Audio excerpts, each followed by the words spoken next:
I am here, classroom, and the volume's on, and I'm recording, and let's check this out since I had to put a heavy, thick sweater on underneath it because it was cold in here. Keep the fan running sometimes. It's been nice. We've had some nice Michigan weather here. It's been weird, as it always is this time of year with this Michigan weather. I love it. I love it. Okay, so, wow. I'm taking it easy today a little bit and relaxing. And if you saw my presentation on my episode 17 of Mysteries at all, you could see that that's what I'm trying to do, right? And it's not, right now, it's not so much of an effort. There's no pressure except for the pressure I put on myself to make sure that I come here and do this. And I do that because I enjoy doing it, right? That's what gives me a whole lot of satisfaction, right? So, okay, we are going to go ahead. No, be right back. I'm here. So we're going ahead. I thought about if I was going to change the title of this and it wasn't going to be like, just change it up a little bit to see what that day, other than the difference was day 11 and day 12, basically looks the same. And everything is the same. But I thought about it, is my emphasis going to be a little bit different today, and not than that title really. But I left it up there to say this about the title, to remind myself to say this about the title. And that is that, I was just thinking about something else. And that is that today we're going to focus on helping behaviors, all right? And I've talked about helping behaviors in our critical thinking class before. Very interesting stuff. So not exactly the same thing that I'm talking about here today, so that means that it's not going to be a repeat, but definitely associated with it, which would give you more information if that interests you. I'm thinking about the episode, what episode that might be that we talked about it, and I was guessing at episode number 7, probably something like episode number 7 of our critical thinking classroom. I probably cover I do cover some really interesting information that I will not cover here. And one of them is the 6 steps that lead us to helping behavior. So today I'm talking about helping behavior, but we need to make sure that we understand the connection with what we're talking about that happens in the brain and how it relates to compassion and what we've been talking about, empathy, right? So the word empathy, actually, I didn't even look at those things, darn it. And I really wanted to look at those things. There were a few things that I wanted to look at and I didn't today. I was decompressing is what I was doing today. All day, even at class, you could see it's it'll be a very relaxed tone, and we'll probably get out of here a little bit early. Yeah, we'll get out of here a little bit early. Maybe not. We'll see. Depends on how many times I have to stop and drink my coffee or whatever.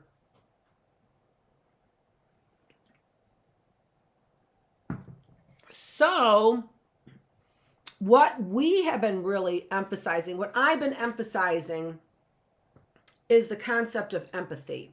And the reason why I have emphasized this is because that's where the scientific literature is. The scientific literature is in empathy. And I'm almost sure his name is Batson. I'm almost sure that's his name, Batson, although I'm not quite sure why that's coming to me. But I'm pretty sure that's the right name. So since the 1980s has been studying empathy, and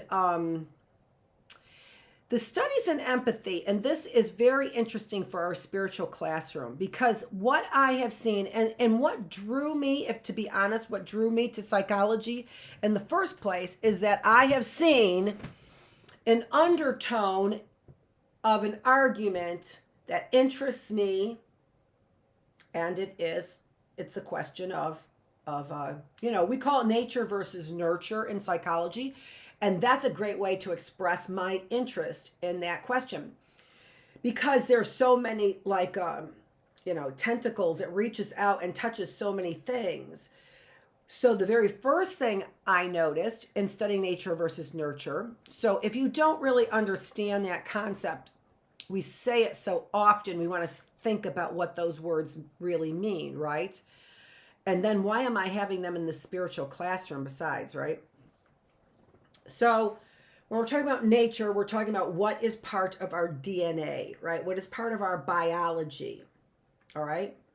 Versus nurture, we are saying that it is basically things that are outside of ourselves that make us who we are, all right? So who we are, and if you think about it in these terms, it helps us really understand it because we've studied the concept of nature versus nurture psychologically speaking, right? So if we studied it psychologically speaking, then it's a good way for us to kind of understand these two concepts, all right? So why am I using the term nature versus nurture? Because when we extend it into other areas, we can understand how it relates to these other areas: religion, biology, chemistry, social justice, okay? We could see how this relates to all of these other concepts. So that really was the interest for me, is that I could see it, this concept and understanding of nature versus nurture. If I could understand that, it would help me understand so many other things. The thing for me to understand that was most important, what was most important for me to understand, is my eternal salvation. I'm just going to say it that way. I think sometimes we feel like weirdos. And for my whole life, I felt like a weirdo expressing things that way, but I don't feel like a weirdo anymore, because I think it's brave to say those things. And I think sometimes people call themselves Christian, but they can't express these kinds of words like, sacrificial lamb. I am a child of God. Can you say that? Can you say that? I am a child of God. Mike Bouchard. Can you say that? I am a child of God. Prosecutor John Kuman, right? Whatever your last name is, that makes the Netflix series you think better. I think it nails you. I don't know. Who's right? I don't know. I know what side. I know I'm on the right side though. Anyway, and that's it. I mean, this is the ultimate study. My mysteries is coming together with my classroom because it is the ultimate study in nature versus nurture. And which one do you believe in? And which one, and what do you understand about them, right? And which one do you believe in? Which one guides your choices? So it was really a big deal to me to understand this. And, but furthermore, what I saw this concept being played out in psychology, right? So I'm a social psychologist, and as a social psychologist, I am fully interested in the social dynamics, right? Doesn't mean I believe that they are fully, that fully explains who we are. What I started to say is also, so what are we looking for? The end result, the way to think about this would be to think about it as a personality. Think about it as personality.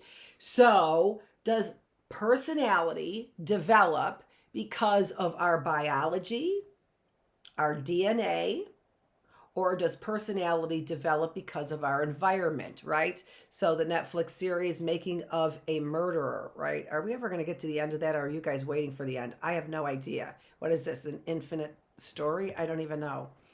Let me get to the punchline, can we please? Poor guy, Stephen Avery. Sounds like he's being set up, but who even knows, right? I think it's a moth to flames myself. Anyway, so Making of a Murderer. Are you capable of fooling everybody to the core, right? To the core, like with your emotions and with your knowledge. So if somebody's psychotic, if I'm psychotic, right? If I'm psychotic is a break with emotions, all right? So neurotic is a dysfunction in your emotions, all right? And psychotic is a break from them, right? So neurotic, I'm controlled by them. Psychotic, I've broken free of my emotions, all right? So when I am broken free of my emotions, purely psychotic, these are people who are thinkers, but they don't really have the emotion attached. So, is that a nature thing? Is that biological? And this is, again, the question that has really just people have thought about for since the beginning of time. Because if there's pure evil, right? If there is pure evil, then that would be part of their essence, part of their nature. We're talking in the philosophical classroom about essence, the essence of a group, right? And the group here that we're talking about is a group of, that I'm talking about as a group of evil people, right? So the question has always been, is there an essence, or at least the question of interest with the nature versus nurture? My question of interest. Many people who enter the criminal justice system have a concept on whether or not evilness is part of somebody's basic human nature. And in fact, most of us likely have an answer to that. We likely sit on one side or the other. We know that it's a combination, right? We all know it's a combination. But likely we sit on one side of the fence a little bit more than the other side of the fence. And in fact, I talk about this in our critical thinking classroom. So this is a different way to think about what I talk about as entity versus incremental. When we master something in steps through a learning process, right? And the learning process happens because we are taking information from the outside of us, the environment, the nurture part of us, and we're putting it inside of ourselves. That is the learning process that is happening, right? Okay. All right. So when we are talking then about, again, as I master something, do you think, we're going to look at this two ways, right? Do you think that you have the skill to master something or you don't? So in critical thinking class, we clarified entity versus incremental. Do I either have it or I don't, entity, or can I learn over time, incremental, right? And a person who believes that there is a group of people that can be evil by nature, those are entity believers. It's a personality thing that they are believing in, right? Evilness, right? But they believe, if you are entity oriented, you believe that you're either evil or you're not evil. And then that's a DNA thing or a biology thing. I should be able to measure it somehow, right? If you say I either am evil or I'm not, I took the book down. I'm literally going to go get the book because I know it's got to be right there. So I'm literally going to go pick up the book. All right. So, and I'll give you a better picture. Hold on.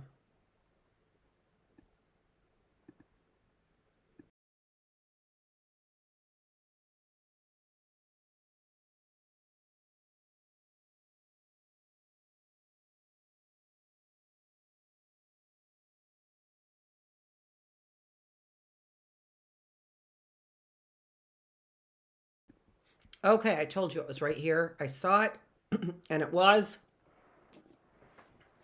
So by Barbara Oakley, and I think that actually Barbara Oakley, I think she's from OU, Oakland University is what I think. So here you've got we are a very traditional, conservative area. Universities, Oakland University, very traditional, very conservative university. And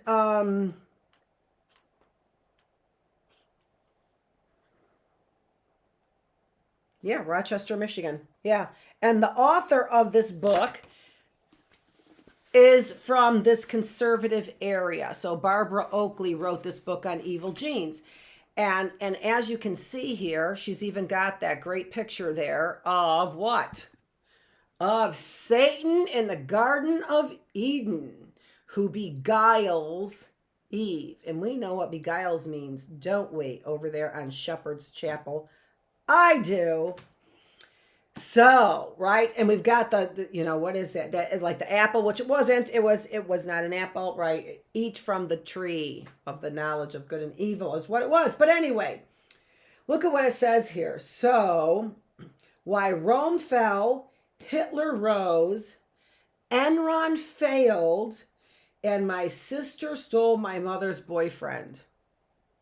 Well, first of all, I read this. I read that part. It just, I could not take this. It was very hard for me to take. A student gave this to me, actually, right? So, I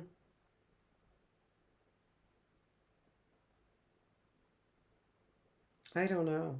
I don't know enough about the book. I don't know enough about the book. I just felt like her sister had been sexually abused. That's what I felt like. And that's why she stole her mother's boyfriend.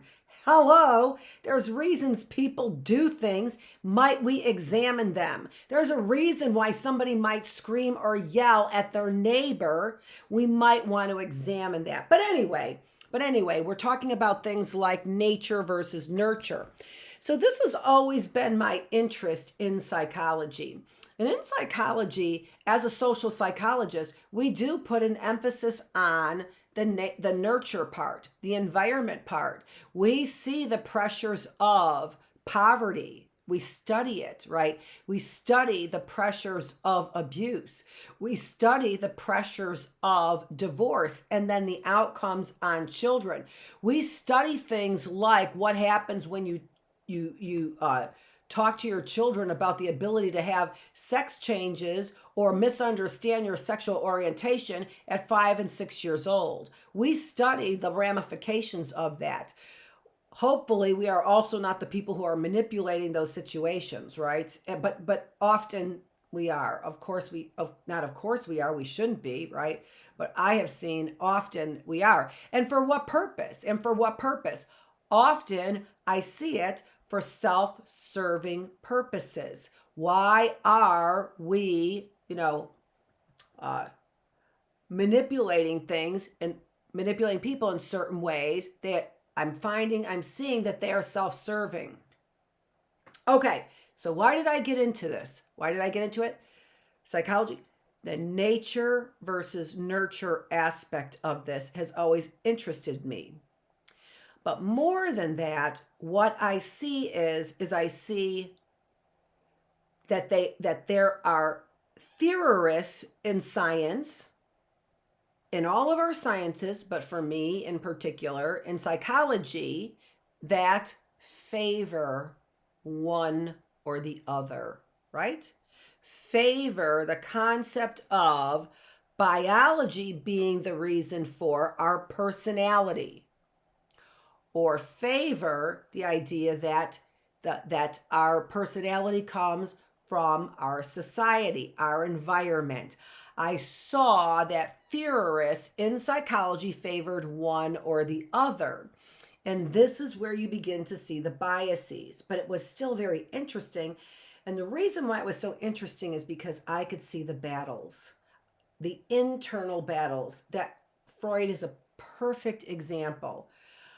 Freud was at times a non-believer, but very much so a seeker, right? Very much so a seeker of knowledge. From what I've read and from what I understand, he had a somewhat dysfunctional relationship with his mother, which he was a sickly child, and he had a lot of attention from his mom, from what I understand. Now, I've read his works, and I've read what other people have said about him, right? I've read some, and right now I've got some of his works right over there that I'm going to start reading. And I wish that I had gotten, whatever, it doesn't even matter. Some more of his works. I'm looking at getting some more of his original works so I could see what he originally said. And the reason for this is because and it has to do with this spiritual classroom as well. He had, from what I understand, a big debate inside of himself. And it was a nature nurture debate, which we know, right? We also know that he fell on the side, as many psychologists do, who get published and more popular, more famous, fell on the side of the nature debate. How do we know that Freud, I'm using Freud as an example right now, okay, fell on the side of the nature debate? And since he was really really a basic foundation for psychology, you could see then where the movement would have gone based on Freud having one of the major theories in psychology, in early psychology, right? So he would have influenced later thinking. How do we know that Freud fell on the side of nature versus nurture? Because as many of you know, you may know, and you could look this up, that he had, because I'm not here to talk about this, he had what we call the psychosexual stages of development. So you can look that up. Freudian theory, Freud, psychosexual stages of development, or you could just say Freud sexual stages, and that will get you there, okay? But any theory that uses stages is a theory that's based on biology. And so at the time of Freud, we had very many developmental theories coming out at the time. And many of these were stage theories, right? If I were as an infant, these are the things that I do. As a toddler, that's the next stage. These are the things that I do, right? As a kindergartner, right? As a young school age individual, these are the things that I do. Middle age, school, these are the things that I do, right? As we develop through these age-related stages, they occur biologically. So any stage-related theory is a theory of biology. So Freud's psychosexual stages is a biological theory, a nature theory that says we all go through these stages. All of us start with the very first stage, and then we go through these stages, all right? The oral stage is the first stage. I'm not going to go through the stages. It just gives you an idea. So there are stages, 5 stages that Freud identified that are biologically based. Okay. But then Freud opens his practice where he mainly has a practice where he is doing therapy with women. And what's coming out in the therapy with these women over and over again is that they have been sexually abused. Now, this is at a time when science is not poo-pooing the idea of sexually abusing children. They are turning to a theory of oh my goodness gracious, eugenics, right? A theory of eugenics is what they're turning to right now, which is a theory which says that there are, hierarchies in our thinking and more animalistic kinds of individuals. It can be similar to Maslow's hierarchy of needs, but Maslow's theory was the hierarchy of needs are, yes, they're written in our DNA, but they're either given to us or not given to us based on our environment, okay?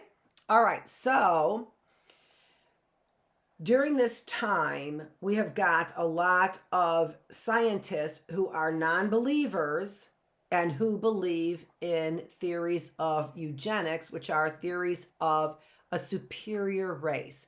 And that if we are, as humans, to truly evolve, then what we have to do is eliminate the nonsense in our hierarchy of structure, because they are taking away the resources that could be used on those who are more highly evolved. But you can see that if we have a group of non-believers, that they would certainly treat humans inhumanely. Now, I want to read something to you from that we are talking about in the Bookless classroom. So we're talking about American history in the Bookless classroom. And so you can see how this same theme, and it's not my choice, it just is. It's just it's the same theme, right? About humanity is what it is, how we treat individuals. And so this is, and it boils down to concepts of nature versus nurture. All right.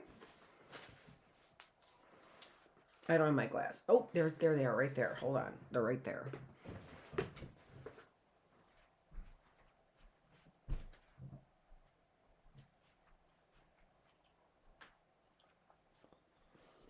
Okay.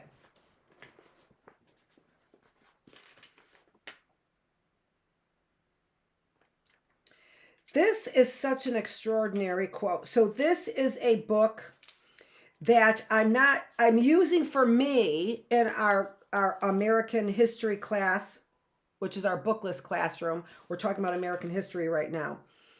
So this is the book I use. So this is American Slavery. One of the books I use a few different ones. In fact, I have many of them right here that I've been using, along with, some fun ones like this too, right? So using some fun ones like this, I think I used that in this class, didn't I? In this one.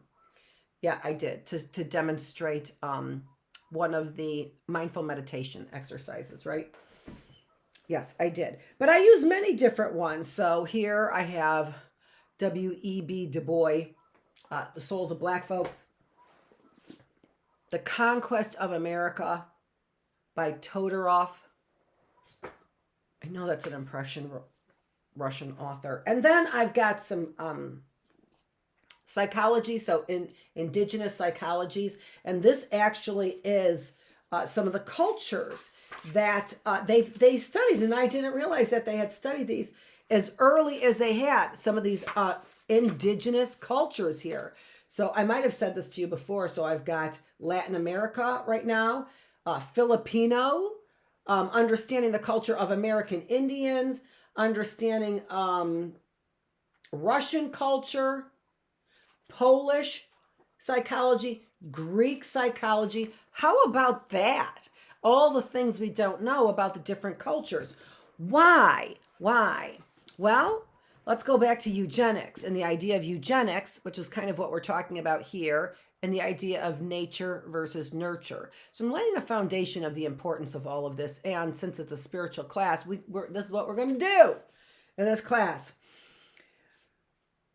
So this is Edmund Morgan, and I read this book in a class I took. I don't think I told you guys this before. In a class I took, which was called Class, Race, and Politics in, I don't know if it was undergrad or grad, but I think it was undergrad, but it was a 4,000 level class. So it was a higher level class. So this is one of the books I read. And so when I do my Bookless classroom, these are the books I read to help prepare me, but it's not, of course, not the books that I talk from or present in the class, but they help me get a background. And time again, this is the theme I see that keeps coming up. So it says, for the historian, it poses a challenge to probe the connection. So here, I'll start the paragraph. That two such seemingly contradictory developments were taking place simultaneously over a long period of time, from the 17th century to the 19th, is the central paradox of American history. The central paradox of American history, which I'm saying is a central paradox to our socialization, to social psychology. So again, to our whole social system, to our entire social system. This author sums it up this way. For the historian, it poses a challenge to probe the connection, to explain how a people could have developed the dedication to human liberty and dignity exhibited by the leaders of the American Revolution, and at the same time, have developed and maintained a system of labor that denied human liberty and dignity every hour of the day. It makes me just almost want to weep. It makes me want to weep, that paradox. And the paradox I see everywhere. I call it in psychology nature versus nurture. Barbara Oakley calls it evil genes, right? It's the same paradox. It's the same question, right? It's the same complex question. And I'm going to say it again. I'm going to read it again. That two such seemingly contradictory developments were taking place simultaneously over a long period of time, from the 17th century to the 19th century. And how about the 20th and the 21st centuries? We are still having the same paradox right now as we see the new modern rise of eugenics, or of modern eugenics, the rise of modern eugenics, right, is the central paradox of American history, the central paradox. I'm not going to get this right. I'm not going to get it right, so look it up. But a paradox presents two sort of contradictory thoughts, which makes us want to think about it, right? We have to think about it because there are these two seemingly contradictory thoughts. That's a paradox, all right? So here's the paradox. Two seemingly contradictory thoughts. Here's the paradox.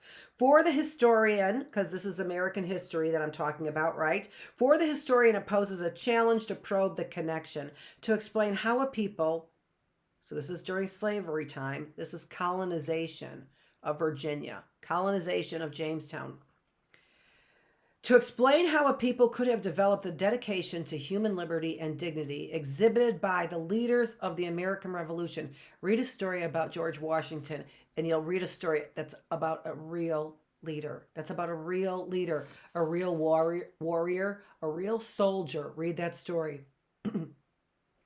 By the leaders of the American Revolution, and at the same time have developed and maintained a system of labor that denied human liberty and dignity every hour of the day. The paradox that we were here for, some of these people, Columbus came here for human liberty and dignity. He came here to establish Christianity. So for human dignity, the beliefs in that Christians hold, right? Human liberty and dignity. That's what he promised to do. That's what he wanted to do. And at the same time, maintain a system of labor, slavery, that denied human liberty and dignity every hour of the day. So what I'm saying is that here, right here in American history, in psychology, in our sciences, we are really discussing exactly the same thing. And I call it nature versus nurture, right? Okay. So I'm showing you, all right, so Freud had this system that he studied from a nature perspective. Freud battled belief. Was he a believer or not? He battled this. He had a scientific mind. And at the time, they were talking about things like eugenics, which to a scientist makes sense. I could make the best of lives for everybody if I could only get rid of the bottom layer. I support all kinds of human dignity and promote human dignity. And this is not me saying this. Let's get this right. This is eugenics. Right? So if you believe that we are simply here for what? For purposes of evolving, for purposes of Darwinian theory. If you believe that we are here for the purpose of survival, then it's not so hard for you to buy into the concept of eugenics, the concepts of a superior race.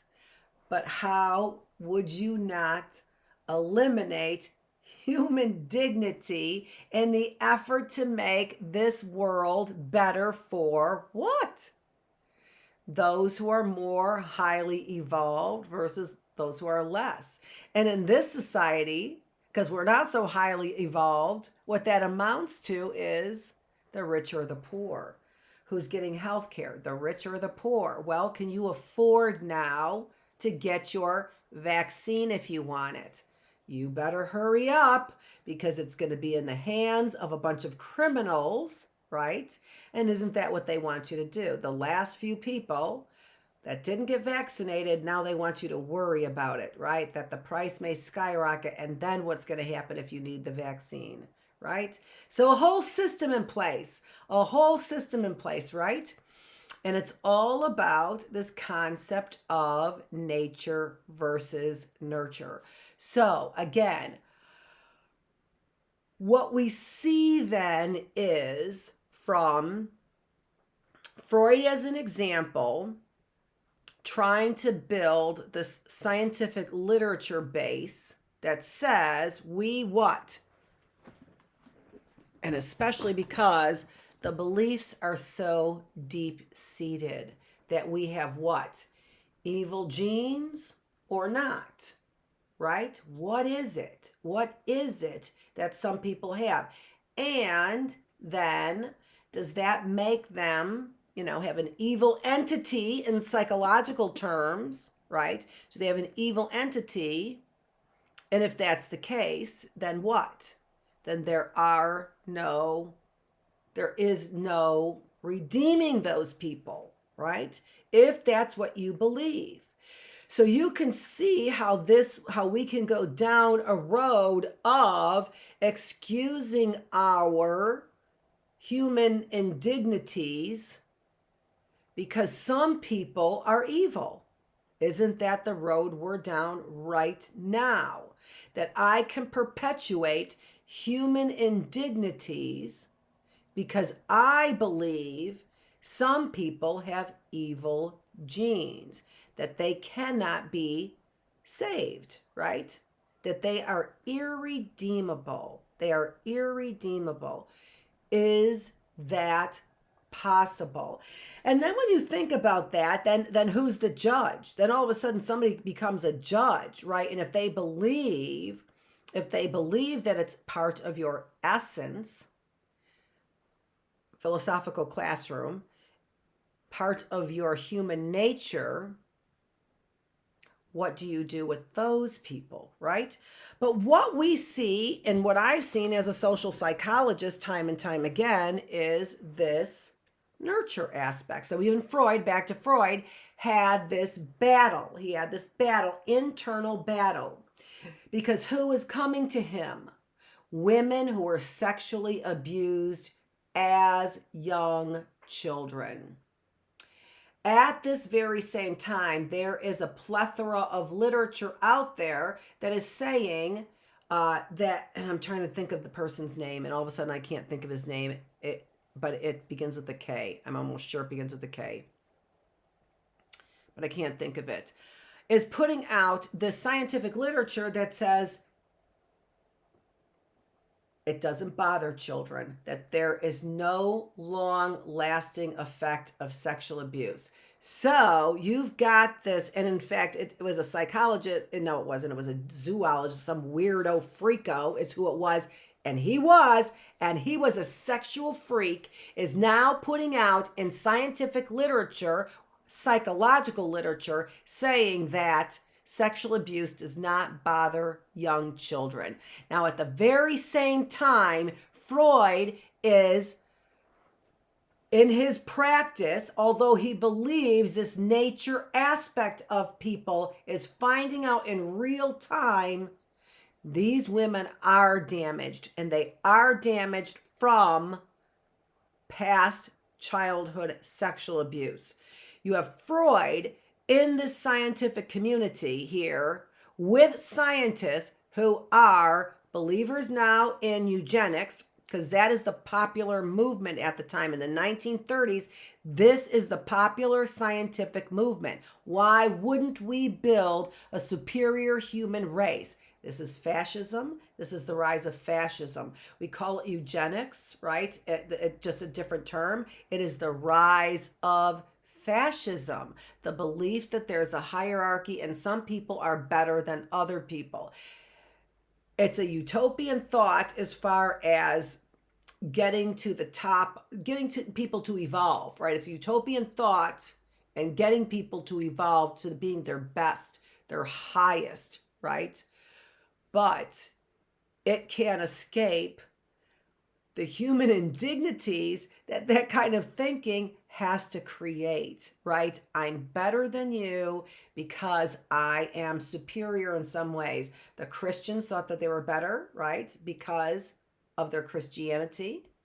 Scientists think that they're better because of their science, right? Okay, so what is his name, doggone it? There are institutions named after this man still today who has 2 books out there that demonstrates sexual abuse of children, of infants, not even children.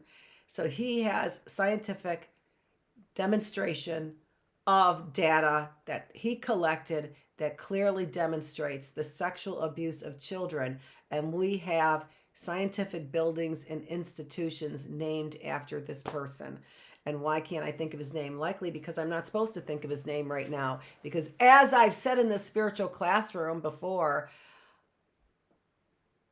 didn't I do all of these things in your name? And what did he say? I knew you not. Didn't I do all of these works in your name?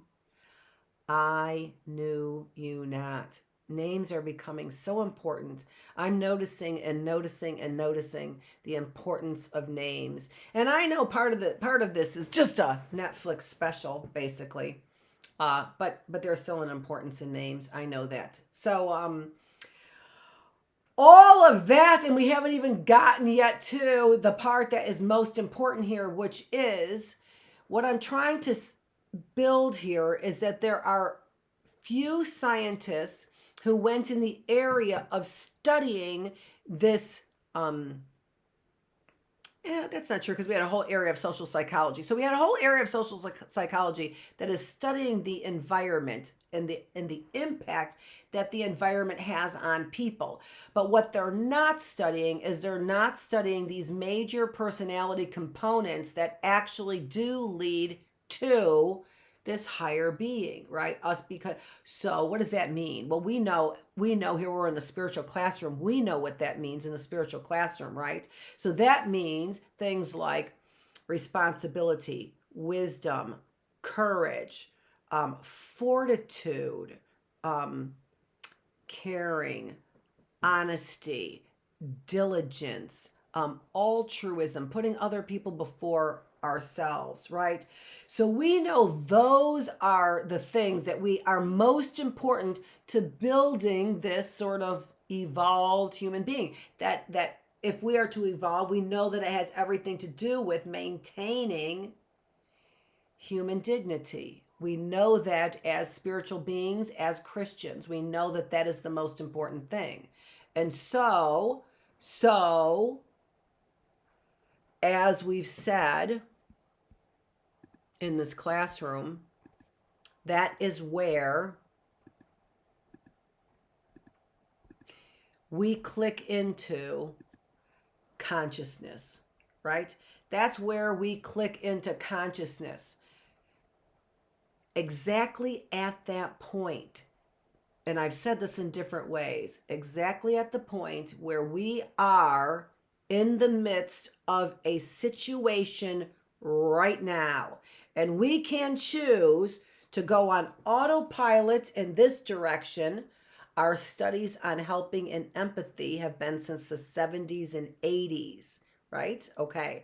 So we can go and what? Ignore, do our job, classify these individuals or that event conveniently in this way. I don't have time. I don't understand. Not my business. What the heck is going on, right? Conveniently in this way. Or take note. Stop and take note. From a spiritual perspective, God is giving you something, right? Right now, there's an event. God is giving you an opportunity to make a moral choice. And I see that happening all the time. All the time. God is giving you an opportunity to make a moral choice. Okay? Are you going to step into consciousness, purposefully becoming aware, purposefully picking up data, refining your skills so I know what is needed? Now all of a sudden I'm what? I'm a soldier for God. Now I'm a soldier for God, right? This is a spiritual classroom. That's what we're looking for. When does this happen, right? Okay, so psychologically speaking, scientifically speaking, we actually demonstrate that. We actually demonstrate that the benefit, the empathy, the compassion, and the benefit from those things occurs in consciousness, right? Where we go and we stop the automatic pilot, whoop, and we turn it on into consciousness. That's the moral choice. That's what we're being judged on. And God gives us an opportunity and puts it in front of us. I know in my life on a daily basis, not every minute, but in that book, what did it say? It said every single hour. So these people, and clearly if you read the book and if you think about the choices that were occurring, while they were settling the land, a system of labor that denied human liberty and dignity every hour of the day. So these individuals had a moral choice that they could make clearly every hour of the day. So likely I do too. Likely you do too, right? A moral choice every hour of the day. So we talked about that with the Kitty Genovese case, right? Did we talk about that in here? I think that we did.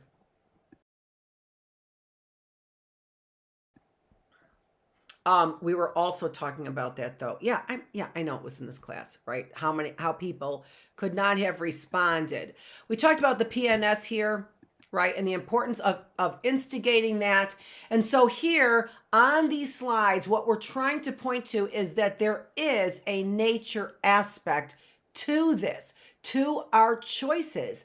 And we see it play out neurologically, biologically, so in our bodies, in our hormones, in our chemistry, right? That's our hormones. And in our brain, those are our neurotransmitters. That's neurologically. We're seeing choices play out in all of these things. The predecessor of our choices and the effects that the preceding scene have on our choices right now, and then the consequences of those choices later on. We see especially when we become consciously aware of what's going on, right? Oh, that got me. And I have, there's a word for it, something like emotional overflow or something like that. So literally emotions, from before that are affecting me right now. Of course we have that, right? So what we're doing now is taking a look at, here was the question with the mirror neurons. And this is such a big question. So here we start with this nature versus nurture. So the very first question is with these mirror neurons. Now remember, mirror neurons are the neurons that we know individuals have when they exhibit empathy. So just the long and short of it, mirror neurons. let me get that. Mirror neurons are the neurons that we have that we use scientifically to basically demonstrate empathy. Go back to my last two lessons, yesterday and last Thursday, and you'll get a better idea of those mirror neurons.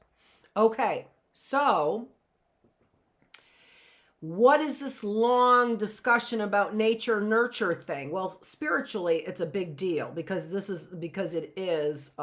where we make our moral choices, and we have to make them in nature. They can't be hardwired. But remember what the video said. The video said that these mirror neurons are soft wired. This is the question. This is the big, big question. It's the question. It answers this. It's so big. It's so big. It answers this. So it's the nature nurture question.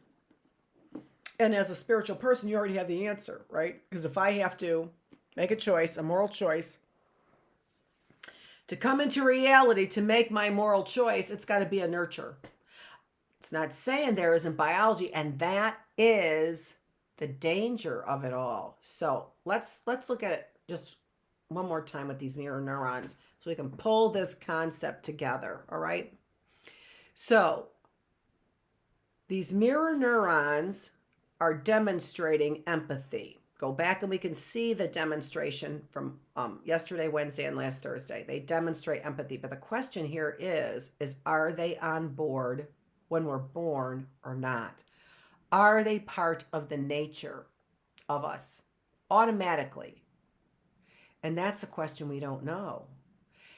So the danger is that if they are not automatically on board, what if you never have a nurturing environment in order to get those mirror neurons on board? Will you never experience empathy? We know that there's a study that's done on cats. And cats are put in a condition from the day that they are born where they only see certain things. So it might be black and white, might be horizontal lines and no vertical lines, might be vertical lines and no horizontal lines, black and white, that kind of thing. Let's use the example of the black and white. So these cats are put in a situation where they only see black and white. There's what we call a critical period for development, and that's what these mirror neurons may suggest, is that there's a critical period for their development as well. There's a critical period for development of many things, right? And what that means is that your body has matured in order for this information to be developed now. Not before this and not after it. For example, potty training, right? Why can't we potty train a 1-year-old, right? A 1-year-old is walking usually by one, right? Or maybe a little after that. Why can't we potty train a 1-year-old?